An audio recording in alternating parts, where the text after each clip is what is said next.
चलिए, जहां तक हुआ है वहां से आगे कंटिन्यू करेंगे। संरक्षी बल हो गया है। असंरक्षी बल, चलिए वाला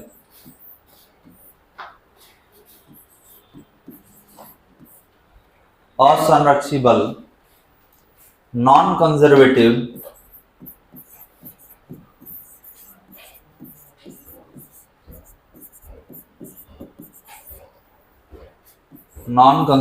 फोर्स।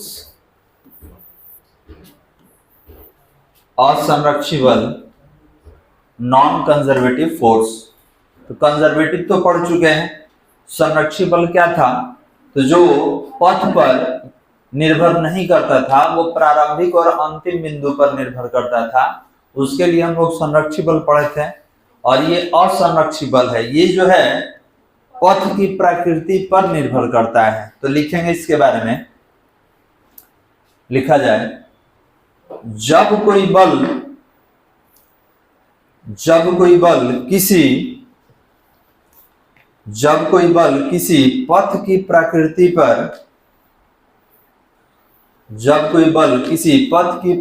पर निर्भर करता है,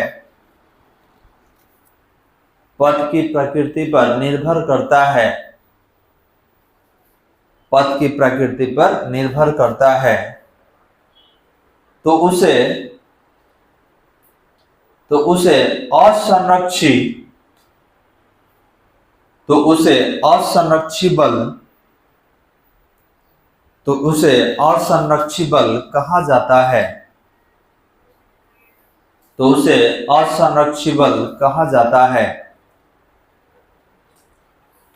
असंरक्षी बल कहा जाता है। या करके पैराग्राफ चेंज कर लेंगे। लिखा जाए किसी पिंड या निकाय पर लगने वाले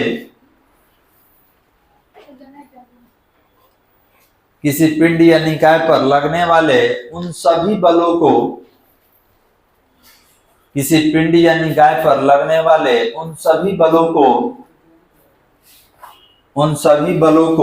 असंरक्षी बल कहा जाता है। किसी पिंड या निकाय पर लगने वाले उन सभी बलों को असंरक्षी बल कहा जाता है।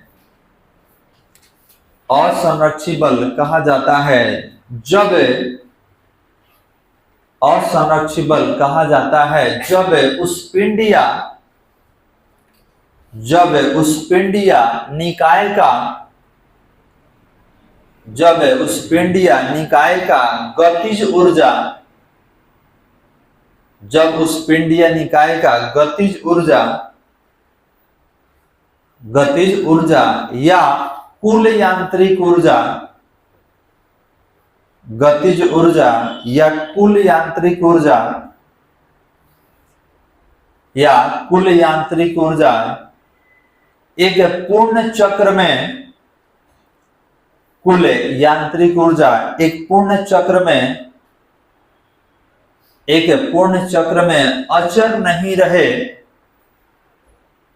एक पूर्ण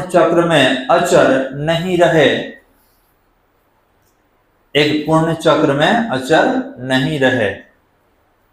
हो गया वाला, एक पूर्ण चक्र में अचर नहीं रहे। तो ध्यान देंगे, संरक्षी बल में क्या देखे थे कि जितना ले जाने में काम उतना ही वापस आने में, एक प्लस में एक माइनस में तो जीरो हो गया था।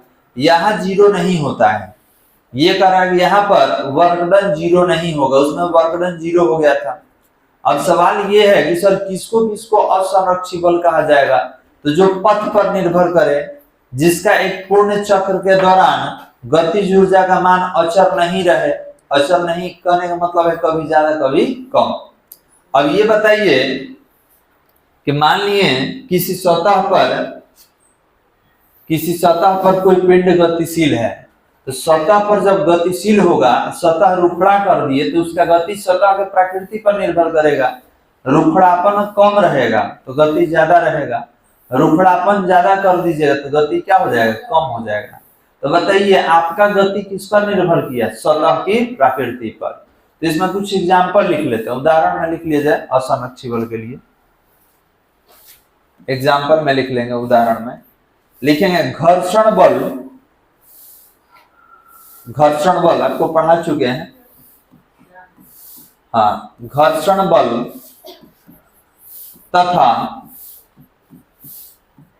तथा श्यान बल, घर्षण बल तथा श्यान बल असंरक्षी बल के उदाहरण हैं। घर्षण बल तथा श्यान बल असंरक्षी बल के उदाहरण हैं।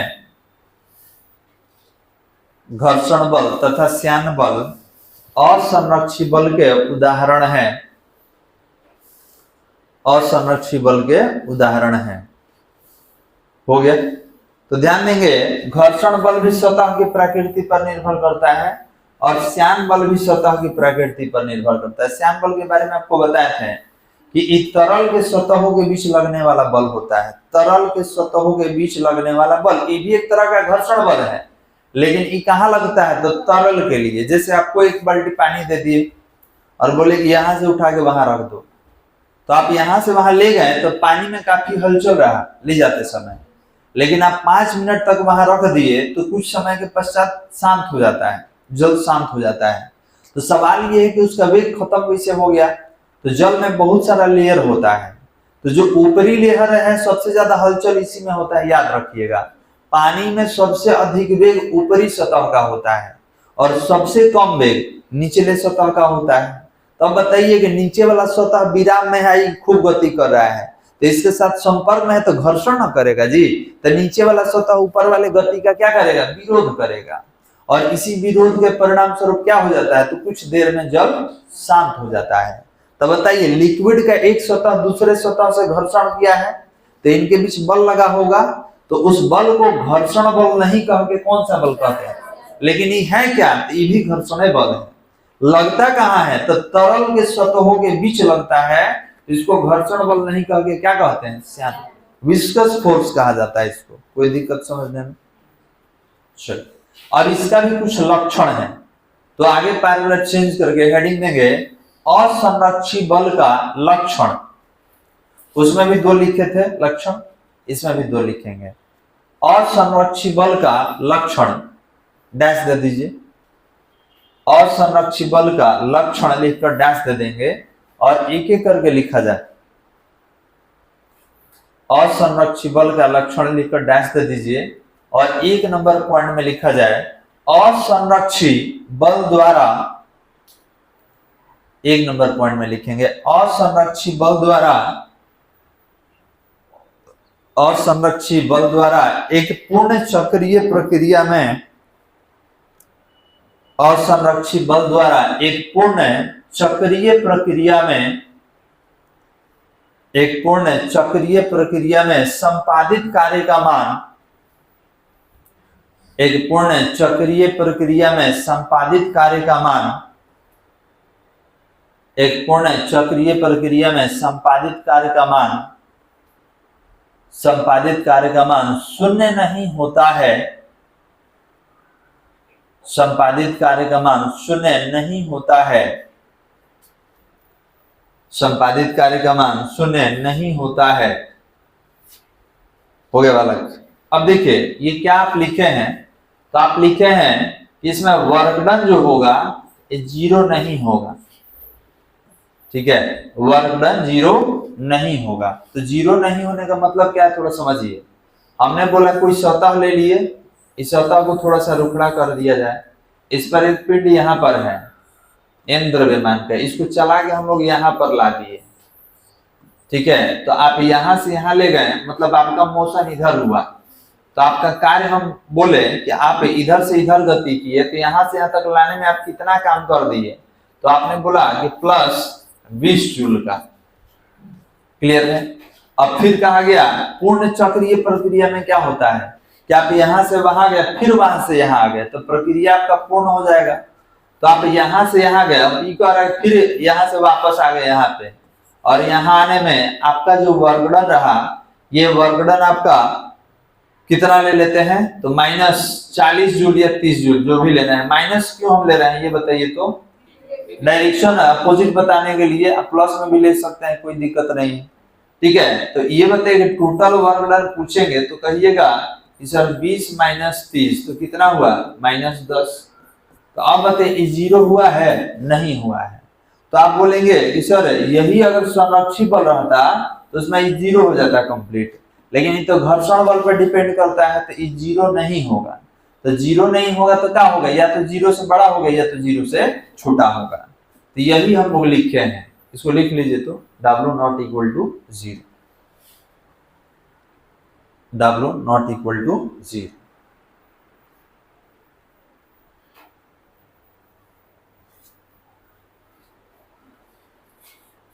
हो गया बालक? अब याद होगा कि एक पूर्ण चक्रीय प्रक्रिया के लिए एक शब्द हम लोग यूज किए थे, इंटीग्रेशन ओवर क्लोज पाथ, और W की जगह पे क्या लिखे थे? F इंटू dx, याद है? तो इसको भी हम लोग क्या लिख सकते हैं? नॉट इक्वल टू 0 लिख सकते हैं। Integration over close path F into dx equal not equal to 0, 0 के बराबर नहीं होगा। जब प्रक्रिया चक्रीय रहे तो याद होगा आपको बताए थे कि इस समाकलन का मतलब होता है एक जगह से दूसरे जगह। आप A से अगर B गए हैं तो आप खाली समाकलन यूज कीजिएगा, सर हम A से B गए हैं, लेकिन कोई कह देगा ना हम फिर B से वापस आ गए। तो अब इसमें हम क्या करेंगे? यहाँ से A हटाएंगे और यहाँ से B हटाएंगे और इसको घेर देंगे। इसका मतलब परिपथ मेरा कंप्लीट हो गया, जहां से चले थे वही आ गए। तो याद रखेंगे चक्रीय प्रक्रिया को बताने के लिए इस चिन्ह का यूज किया जाता है और इसको कहा जाता है बंद पृष्ठ का पृष्ठ समाकलन, और इंग्लिश में कहा जाता है इंटीग्रेशन ओवर क्लोज पाथ। ठीक है, तो याद रखिएगा ये कब यूज होता है? तो जब प्रक्रिया आपका चक्रीय होता है कि आप A से B गए फिर B से A आ गए, तो इस प्रक्रिया को बताने के लिए इसका यूज किया जाता है। चलिए 2 नंबर में, ये तो 1 नंबर में हो गया। 2 नंबर पॉइंट में लिखा जाए, लक्षण नंबर 2 में लिखेंगे असंरक्षी बल द्वारा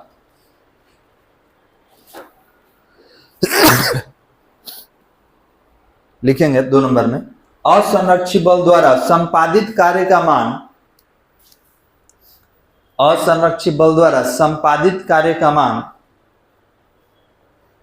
असंरक्षी बल द्वारा संपादित कार्य का मान पिंड या निकाय के संपादित कार्य का मान पिंड या निकाय के प्रारंभिक तथा पिंड या निकाय के प्रारंभिक तथा अंतिम पिंड या निकाय के प्रारंभिक तथा अंतिम स्थिति को प्रारंभिक तथा अंतिम स्थिति को मिलाने वाले पथ की लंबाई पर स्थिति को मिलाने वाले पथ की लंबाई पर मिलाने वाले पथ की लंबाई पर निर्भर मिलाने वाले पथ की लंबाई पर निर्भर करता है, पथ की लंबाई पर निर्भर करता है। हो गया बालक? तो उसमें क्या था? वो पथ की लंबाई पर निर्भर नहीं करता था, वो केवल प्रारंभिक और अंतिम बिंदु की स्थिति पर निर्भर करता था। ये करेगा ना पथ के लंबाई पर, पथ के प्रकृति पर, दोनों पर निर्भर करेगा। कोई दिक्कत बालक? तो याद है आपसे पूछा गया था टेस्ट में संरक्षी और संरक्षी के बारे में। ठीक है, तो बोले थे कि याद रखिए कि मैक्सिमम आपका संरक्षी है। ठीक है, असंरक्षी कौन होगा? जो पाथ पर डिपेंड करेगा। ठीक है, जिसका साइक्लिक प्रोसेस मतलब चक्रीय प्रक्रिया में वर्कडन 0 नहीं होता है वो आपका असंरक्षी है। जिसमें 0 हो जाएगा वो क्या होगा? संरक्षी होगा। चलिए अब यहां से हमको पढ़ना है घर्षण बल द्वारा संपादित कार्य। तो इससे ज्यादा ध्यान देंगे, आपसे पूछा जाता है कि संरक्षी और असंरक्षी बल में अंतर बताइए। दूसरा पूछा जाता है संरक्षी और असंरक्षी बल से आप क्या समझते हैं। तीसरा पूछा जाता है संरक्षी और असंरक्षी बल का उदाहरण बताइए, एग्जाम्पल बताइए। क्लियर है बालक? तो अगर पूछा जाए दोनों में अंतर तो परिभाषित कर देना है कि संरक्षी बल में चक्रीय प्रक्रिया में वर्कडन 0 होता है और असंरक्षी बल में चक्रीय प्रक्रिया में वर्कडन 0 नहीं होता है। संरक्षी बल में पथ के प्रकृति पर और लंबाई पर निर्भर नहीं करता है, जबकि इसमें क्या होता है? पथ के प्रकृति और लंबाई पर निर्भर करता है। एग्जाम्पल पूछे तो बहुत सारा है, विद्युतीय बल, चुंबकीय बल, गुरुत्वाकर्षण बल, ये सब संरक्षी बल है। ठीक है, असंरक्षी घर्षण बल और श्याम। क्लियर है बालक? चलिए आगे हमको पढ़ना है घर्षण बल द्वारा संपादित कार्य का व्यंजक। हमको ये बताइए घर्षण बल काम करता है कि नहीं? बिल्कुल काम करेगा। अब कितना काम करेगा यही हमको निकालना है। तो हेडिंग देंगे घर्षण बल द्वारा संपादित कार्य का, घर्षण बल द्वारा संपादित कार्य का व्यंजक, घर्षण बल द्वारा संपादित कार्य का व्यंजक, घर्षण बल द्वारा संपादित कार्य का व्यंजक, expression of work done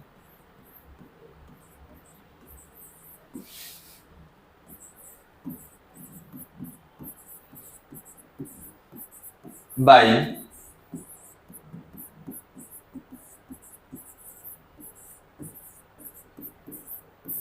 expression of work done by frictional force,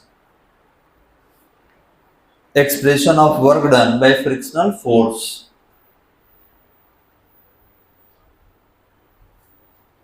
expression of work done by frictional force। हो गया बालक? चलिए तो देखिए पहले हम समझा दे रहे हैं उसके बाद ही लिखवाएंगे। हो गया डी? ये बताइए कि मान लीजिए दो सतह दे दिया जाए, एक सतह हम दे दिए चिकना, एक सतह दे दिया रुखड़ा। कोई पिंड है यहां पर, ठीक है, इसको यहां से यहां तक आना है और इसी को दे दिए एक रुखड़े सतह पर। तो हमको ये बताइए कि एक घंटा में चला 4 किलोमीटर और ये एक घंटा में कितना चलेगा? 5। कम चलेगा। क्यों कम चलेगा? सतह रुखड़ा है। तो एक घंटे में चला 3 किलोमीटर। तो अब आपसे पूछेंगे कि बताइए वो कम क्यों चला? घर्षण। तो बताइए कि घर्षण के कारण वो कितना कम चला? तो आप बोलिए घर्षण तो काम कर ही दिया, वो 1 किलोमीटर आपको नहीं चलने दिया है। समझ में रहा है? तो क्या कर दिया? कम कर दिया, आपको नहीं चलने दिया। तो याद रखेंगे यही घर्षण बल द्वारा संपादित कार्य हमको निकालना है। तो कार्य बराबर क्या होगा? बल गुना विस्थापन। ठीक है, तो बल इसका कहाँ लगता है? उल्टा लगता है। याद रखिएगा बल घर्षण बल कहाँ लगता है? उल्टा लगेगा। ठीक है, अब इसको हटा रहे हैं। तो समझ में आ गया ना कि वहां कार्य कितना किया है? तो सर 1 किलोमीटर नहीं चलने दिया है। हमको ये दिखाना था कि काम कैसे करता है। तो आप कहिएगा घर्षण नहीं है तो हम 4 किलोमीटर चले हैं, घर्षण है तो 3 किलोमीटर, मतलब 1 किलोमीटर कौन नहीं चलने दिया? घर्षण। किसके कारण हम 1 किलोमीटर कम चले हैं? घर्षण के कारण। क्लियर है बालक? अब सवाल ये है कि सर घर्षण बल द्वारा संपादित कार्य कैसे निकालेंगे? तो किसी द्वारा संपादित कार्य निकालना हो तो कार्य बराबर क्या होता है? बल गुने विस्थापन। कोई दिक्कत बालक? बल गुने विस्थापन। अभी कौन सा बल है? घर्षण बल। तो घर्षण बल तो हमेशा विरोधे में लगता है, आपको मालूम होगा। तब विरोध के लिए को माइनस ले लिया जाए ताकि मालूम चले कि विरोध में लगा है। और ये बताइए कि जितना घर्षण बल हम लोग पढ़े हैं सब में एक चीज दिखाई दे रहा था, म्यू इनटू एन, याद है? अब एस था, एल था, के था, 3 तरह का हम लोग लिए थे। तो यहाँ पर कोई हम टाइप नहीं लिख रहे हैं, आपको केवल ये समझना है कि एफ जो टूटेगा म्यू इनटू एन में। तो बताइए कि यहाँ पर अगर इसको तोड़ा जाए तो minus mu into N into S हो जाएगा। कोई दिक्कत बालक? अब n को भी पढ़ाया था कि n किसके बराबर होता है? mg के बराबर होता है। तो इसको भी तोड़ दीजिए तो w बराबर minus mu mg into S. कोई दिक्कत? यही तो है कार्य, यही कार्य है। तो किसके द्वारा संपादित कार्य? घर्षण बल द्वारा संपादित कार्य। थोड़ा सा लैंग्वेज लिखना होगा हम लोग को। हेडिंग हो गया ना? लैंग्वेज लिखेंगे, लिखा जाए पैराग्राफ चेंज करके। यदि स्मॉल m द्रव्यमान का कोई पिंड,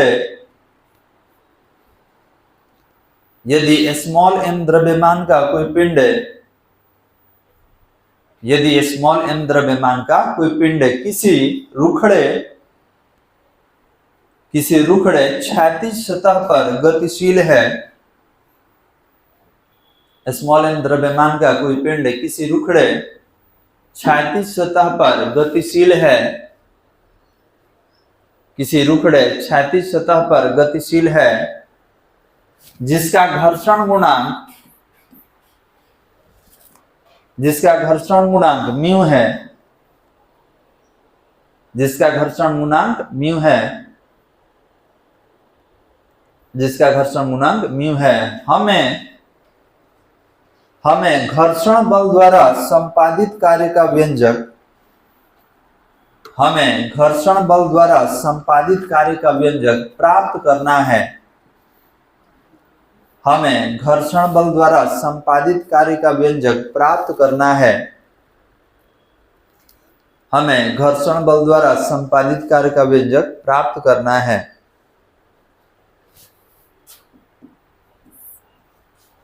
हो गया अलग, चलिए देखिए,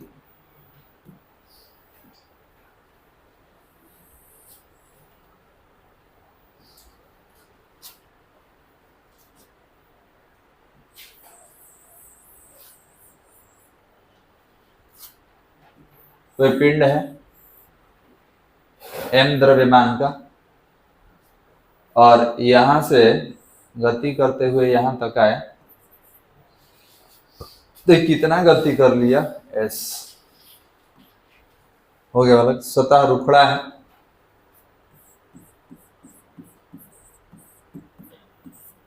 और रुखड़ा सतह है, ये विस्थापन हुआ। तो अगर हमसे पूछे कार्य, तो कार्य क्या होता है, बल गुणे विस्थापन होता है, बल गुणे विस्थापन। अब आपको मालूम होगा कि जब पिंड आगे की ओर गति करता है तो घर्षण बल तो पीछे लगेगा, तो कार्य बराबर बल गुणे विस्थापन, घर्षण बल को F से लिखे थे, और याद रखेंगे अगर एंगल निकालिएगा तो विस्थापन इधर है, बल इधर लग रहा है, तो टोटल 180 डिग्री कॉस में लगता है, कॉस 180 के वैल्यू -1 होता है, तो या तो आप उससे निकालिए या डायरेक्ट माइनस दे दीजिए, माइनस ही बताएगा कि आप उल्टा डायरेक्शन में लगा रहे हैं। यदि हम इधर बल लगाते हैं, इधर जाता है तो 0 डिग्री 1 हो जाता है, इसमें माइनस नहीं लिखते, प्लस होता। लेकिन जब उल्टा डायरेक्शन में फोर्स लगाइएगा तो याद कीजिए पहले ही दिन आपको पढ़ाए थे वर्क डन पे कि कब थीटा पॉजिटिव होगा, कब निगेटिव होगा, कब 0 होगा, निकाल के भी बताया। तो यहाँ पे माइनस ले लिए क्योंकि इसका फोर्स का डायरेक्शन अपोजिट होता है। अब विस्थापन कितना है s, इसको थोड़ा सा तोड़िए, f को तोड़ा जाए तो किसमें टूटेगा, mu into n into s। क्यों टूट गया, क्योंकि हम लोग घर्षण में पढ़े थे कि f बराबर म्यू इंटू n होता है। आप वहां स्थैतिक लेना चाहें, काइनेटिक, लिमिटिंग, जो भी लेना चाहें, ठीक है। तो अब गति में है तो हम लोग s और l नहीं लेंगे, के ही हम लोग लेते हैं, तो इसको तोड़ दिए हम लोग। अब W बराबर माइनस म्यू, और n भी आपको पढ़ाया गया, n इक्वल टू mg होता है, ठीक है। ये हो गया आपका माइनस म्यू, और n को तोड़ दीजिए तो mg इंटू s, कितना हो गया, माइनस म्यू mg s। समीकरण 1 यही तो है। एक और मेथड है, लिमिट मेथड से निकालते हैं, उसमें कहा जाएगा 0 से s चला, उसमें समाकलन करते हैं 0 से s, क्लियर है। और समाकलन कीजिए तो अपर लिमिट लोअर लिमिट रखिएगा तो s में से 0 जाएगा तो ऐसे ना निकल जाएगा, तो डायरेक्ट इसी पे हम लोग बनाते हैं। तो आप डायग्राम है बनाकर और इसको नीचे लिख लीजिए, और यहाँ ये भी लिख लीजिएगा कि हम लोग म्यू को किस में तोड़े हैं, तो म्यू इक्वल टू होता है m, n इक्वल टू नहीं, ये तो घर्षण गुणांक है, ये n इक्वल टू कितना पढ़े हम लोग, mg पढ़े हैं। इसमें म्यू क्या है, तो सतह का घर्षण गुणांक है,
हो गया। कौन क्या है ये जानकारी आपको होना चाहिए। म्यू क्या है, एम क्या है, जी क्या है, एस क्या है, लिखा जाए इसके नीचे।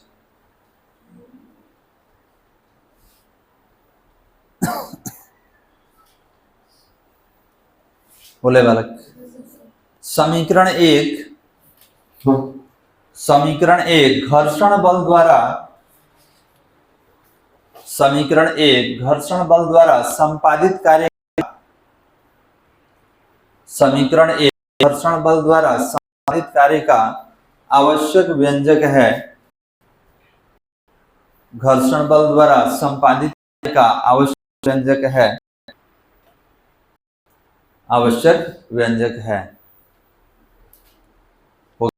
एक नोट लिख लिया जाए। अब देखिए कार्य के सामने माइनस आया है तो याद रखेंगे घर्षण बल द्वारा संपादित कार्य का मान हमेशा क्या होता है, ऋणात्मक होता है। तो नोट नंबर 1 करके लिख लिया जाए। नोट नंबर 1 लिखेंगे घर्षण बल द्वारा संपादित कार्य का मान, घर्षण बल द्वारा संपादित कार्य का मान, घर्षण बल द्वारा संपादित कार्य का मान हमेशा, घर्षण बल द्वारा संपादित कार्य का मान हमेशा ऋणात्मक होता है। घर्षण बल द्वारा संपादित कार्य का मान हमेशा ऋणात्मक होता है, हमेशा ऋणात्मक होता है। हो गया बालक। नोट नंबर 2, नोट नंबर 2 लिखेंगे स्थितिज ऊर्जा, स्थितिज ऊर्जा एवं संरक्षी बल में,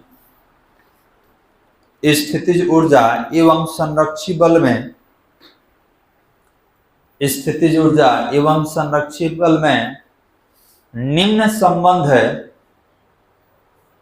संरक्षी बल में निम्न संबंध होता है, संरक्षी बल में निम्न संबंध होता है। हो गया बालक।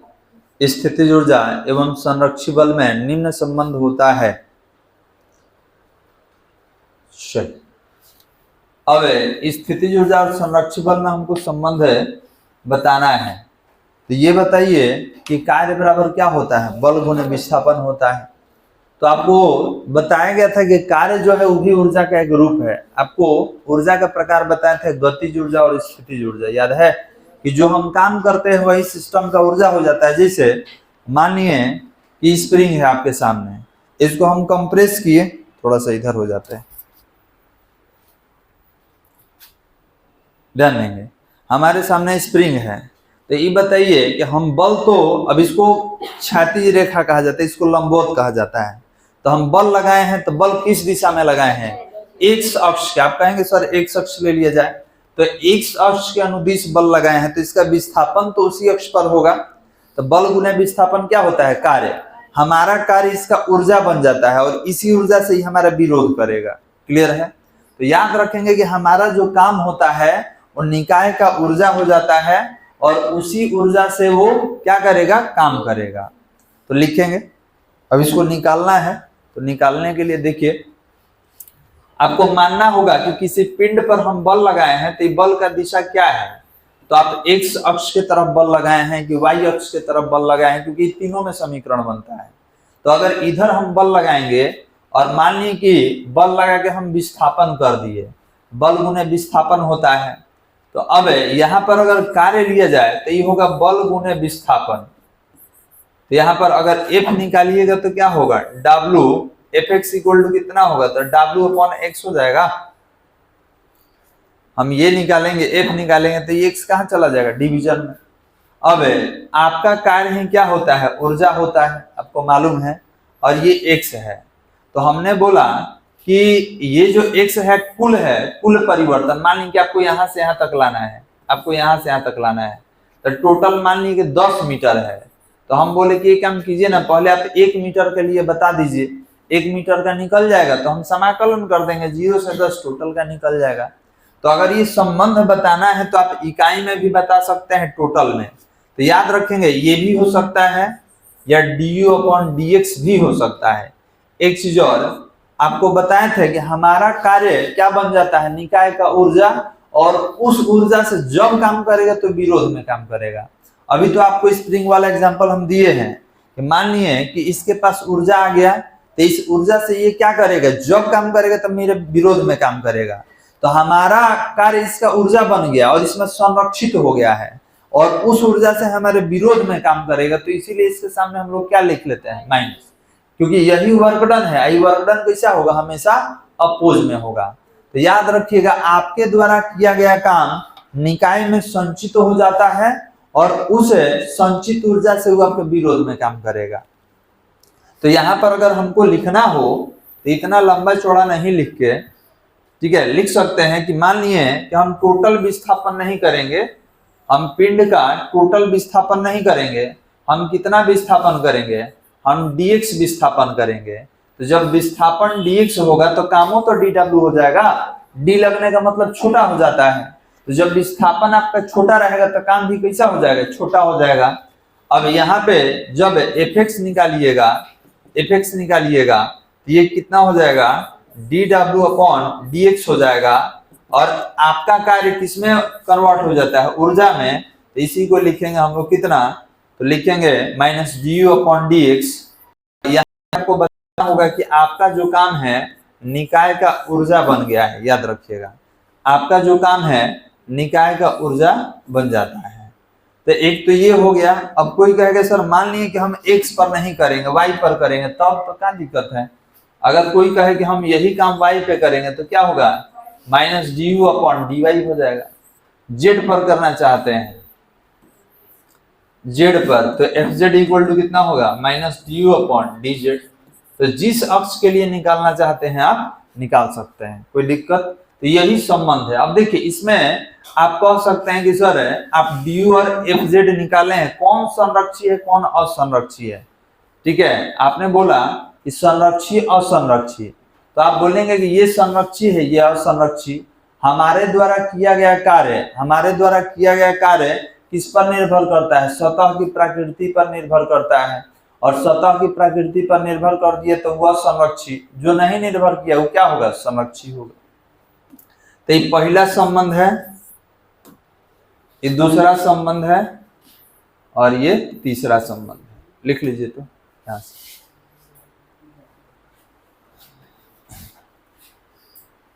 तो आप किसी के लिए निकाल सकते हैं, आप चाहें तो x के साथ बता सकते हैं, y के साथ बता सकते हैं, z के साथ बता सकते हैं।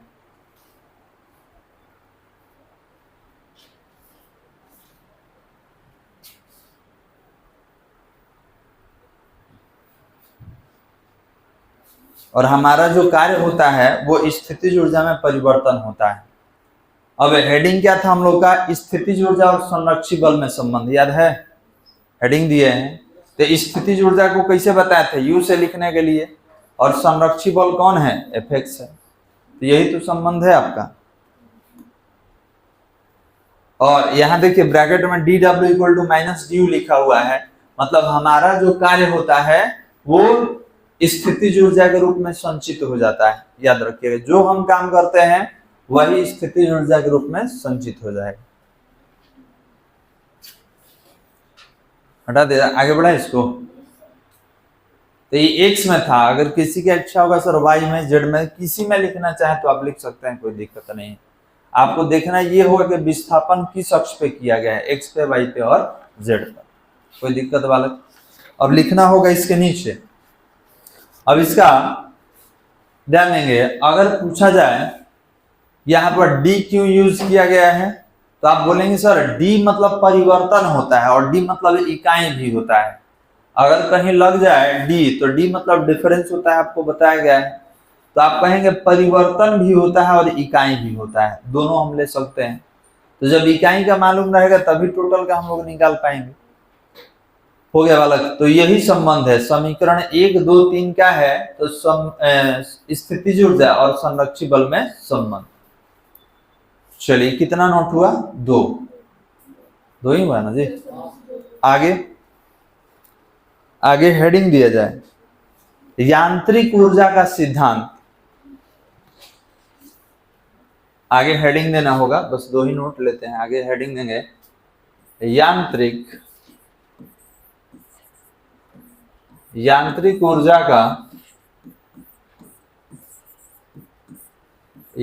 ऊर्जा का सिद्धांत।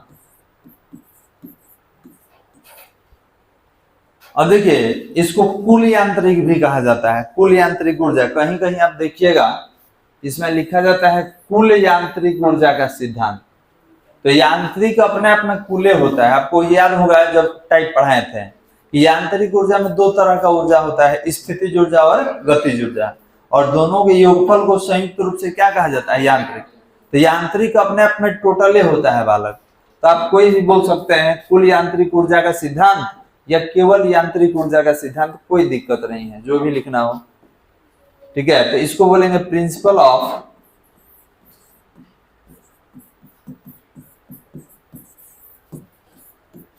टोटल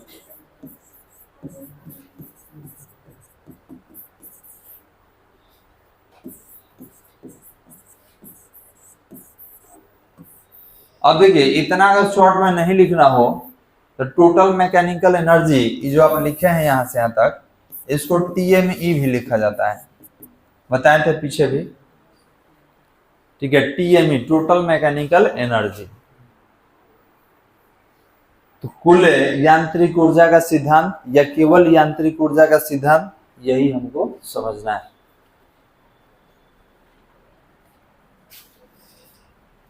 हो गया बालक। देखिए ये सिद्धांत क्या कहता है, कुल यांत्रिक ऊर्जा का सिद्धांत, कि हमारे नेचर में सब एनर्जी कांस्टेंट होता है। आपको शायद पढ़ाया गया था ऊर्जा संरक्षण का सिद्धांत। ऊर्जा ना तो उत्पन्न होता है ना तो नष्ट होता है, इसका केवल एक रूप से दूसरे रूप में रूपांतरण होता है। यह अक्षर रहता है, आपको मालूम होगा। तो याद रखेंगे ये नियम कहता है, ये सिद्धांत कहता है कि हमारे नेचर में, ठीक है, गतिज ऊर्जा और स्थितिज ऊर्जा, इन दोनों का योगफल हमारे नेचर में हमेशा अचर रहता है बालक। तो पहले इसको परिभाषित कर लिया जाए, उसके बाद डायग्राम के माध्यम से इसको समझेंगे। तो लिखा जाए, सिद्धांत लिखकर डैश दे दीजिए, क्योंकि सिद्धांत है, प्रिंसिपल है, लिखेंगे इस सिद्धांत के अनुसार, इस सिद्धांत के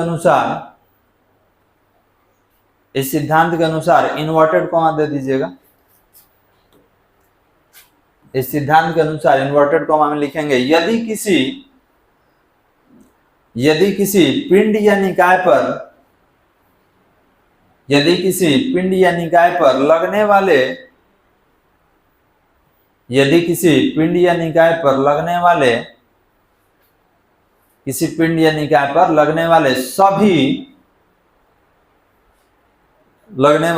सभी बल संरक्षी हो तो, पिंड या निकाय पर लगने वाले सभी बल संरक्षी हो तो उस पिंड या निकाय के, सभी बल संरक्षी हो तो उस पिंड या निकाय के गतिज ऊर्जा,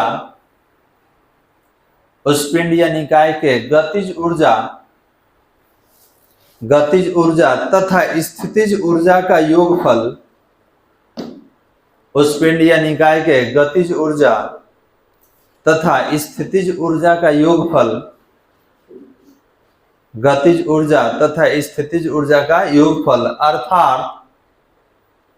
अर्थात कुल यांत्रिक ऊर्जा का मान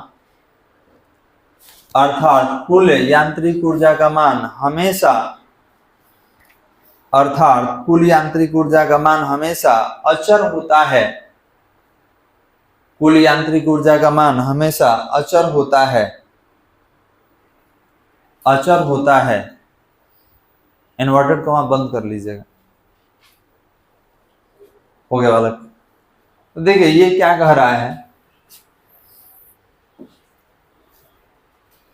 ये कह रहा है कि गतिज ऊर्जा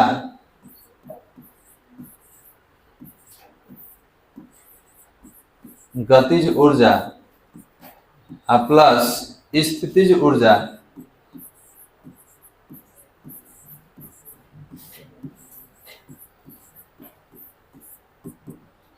इसका मान क्या होता है? अचर होता है। अचर मतलब क्या होगा? तो जितना था उतना ही रह जाएगा, क्योंकि हम लोग जानते हैं कि ऊर्जा का केवल परिवर्तन होता है। ठीक है, आप केवल परिवर्तित कर सकते हैं, एक कम होगा तो एक ज्यादा होगा, लेकिन दोनों जोड़ने पर रहेगा उतना ही। तो ध्यान देंगे, इन दोनों को मिला के आप क्या नाम दिए हैं? तो कुल यांत्रिक ऊर्जा। इन दोनों को यहां से यहां तक टोटल का नाम क्या है? कुल यांत्रिक ऊर्जा। तो आप कहिएगा कि सर इसका मतलब ये है कि किसी पिंड या निकाय के लिए कुल यांत्रिक ऊर्जा का मान क्या होगा? अचर होगा। अचर मतलब जो परिवर्तनशील नहीं है, अचर। इसको हम लोग इंग्लिश में क्या कहते हैं? कांस्टेंट कहते हैं। अब सिद्ध भी किया जाता है, पहले इसको लिख लीजिए, इसको प्रूव भी किया जाता है। टोटल मैकेनिकल एनर्जी क्या होगा? कांस्टेंट। ये हम लोग प्रूव भी कर लेते हैं।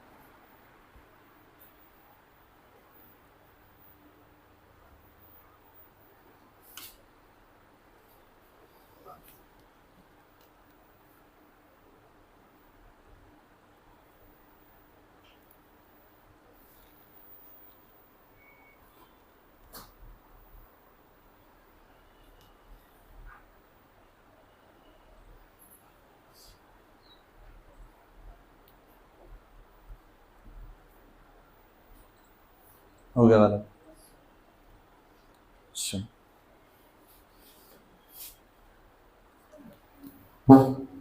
टेस्ट है, ध्यान देंगे। अब ये अचर है तो इसको थोड़ा समझना होगा। इसके लिए एक एग्जांपल क्रिएट कर लेते हैं, बस छोड़ ही दे रहे हैं। मान लीजिए यहाँ पर कोई पिंड है, इसको v वेग से हम फेंक दिए, तो ये बताइए गति के कारण कौन सा ऊर्जा? गतिज ऊर्जा। अब मान लीजिए यहाँ तक गया, यहाँ जाके रुक गया, तो बताइए नीचे से कितना ऊंचाई पे चला गया? h। तो आपको बताया गया था कि यहाँ पर गतिज ऊर्जा ये है, यहाँ पर पोटेंशियल एनर्जी कितना हो जाएगा? mgh। तो आप अगर कम वेग से फेंकिएगा तो कम ऊंचाई तक जाएगा, ज्यादा वेग से फेंकिएगा तो ज्यादा ऊंचाई तक जाएगा। तो अगर हम बोले कि काइनेटिक एनर्जी मेरा 20 जूल है, तो याद रखेंगे पोटेंशियल एनर्जी भी कितना होगा? ये -20 जूल होगा। क्यों? तो kinetic energy equal to minus potential. Minus क्यों बता रहे हैं? उल्टा डायरेक्शन के लिए, क्योंकि यहाँ से अब जस्ट नीचे ही आएगा, रुक जाएगा। तो अब ये दोनों क्या है? तो ये भी 20 है, ये भी 20 है, तो इसको इधर ला दीजिए, तो 20-20 कितना हो जाएगा? 20-20 40। तो 40 है, इधर कितना बच जाएगा? 0। ये कितना हो गया? 40 इक्वल टू 0। इसका मतलब ये है कि सर 20 जूल अगर जाने में, तो 20 जूल आने में, मतलब पोटेंशियल एनर्जी का मान क्या होगा? कांस्टेंट। अब विशेष रूप से अगले क्लास में समझाएंगे, क्योंकि बहुत विद्यार्थी को लेट हो रहा है।